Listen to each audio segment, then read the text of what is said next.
बच्चू कडूंचा प्रहार जनशक्ती पक्ष शिवसेनेत विलीन होणार असल्याची चर्चा। प्रहारचं विलीनीकरण करून शिवसेना कडूंना विधान परिषद उमेदवारी देणार असल्याची चर्चा। विधान परिषदेसाठी शिवसेनेत इच्छुकांची गर्दी।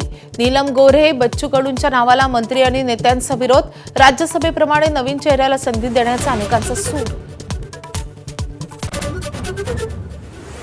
रिक्षा टॅक्सी चालकांसाठी मराठी भाषा अनिवार्य करण्याबाबत आज मंत्रालयात बैठक। तर रिक्षा टॅक्सी संघटनांचा निर्णयाला विरोध। दुपारी जाहीर सभा।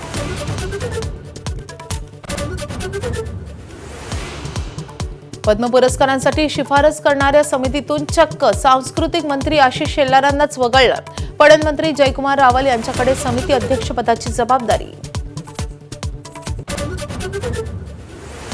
प्रलंबित मागण्यांसाठी कृषी खतं, बियाणं, कीटकनाशक विक्रेत्यांचा बेमुदत संप। राज्यातील 85,000हून अधिक कृषी निविष्ठा विक्री केंद्र बंद। देशवासियांसाठी आनंदाची बातमी। देशभर एलपीजी गॅसचा कुठेही तुटवडा नाही। शनिवारी 52 लाख घरगुती सिलेंडरचं वितरण झाल्याची केंद्राची माहिती। कमर्शियल गॅसचाही 70% पुरवठा सुरू। न्यायमूर्ती स्वर्णकांतांसमोर उभं राहण्यास केजरीवालांचा नकार। पत्र लिहून कळवला नकार। न्यायमूर्ती स्वर्णकांता आरएसएसच्या कार्यक्रमाला जातात। केजरीवालांचा आक्षेप।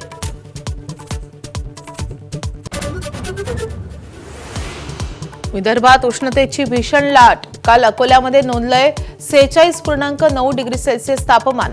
अमरावती, यवतमाळमध्ये पारा 46 अंशांवर। नागपुरात यंदाच्या विक्रमी 45.4 अंश सेल्सिअस तापमानाची नोंद। मुंबईतल्या पायधुनीमध्ये एकाच कुटुंबातल्या 4घांचा मृत्यू। बिर्याणीनंतर कलिंगड खाल्ल्यानं झालं फूड पॉयझनिंग। मृत्यूपूर्वी एकानं पोलिसांना दिला जबाब, पण पोलिसांचा शवविच्छेदन अहवालाची प्रतीक्षा।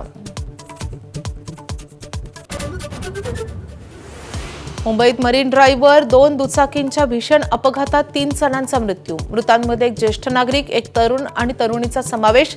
सकाळी 5:45च्या सुमारास झाला अपघात।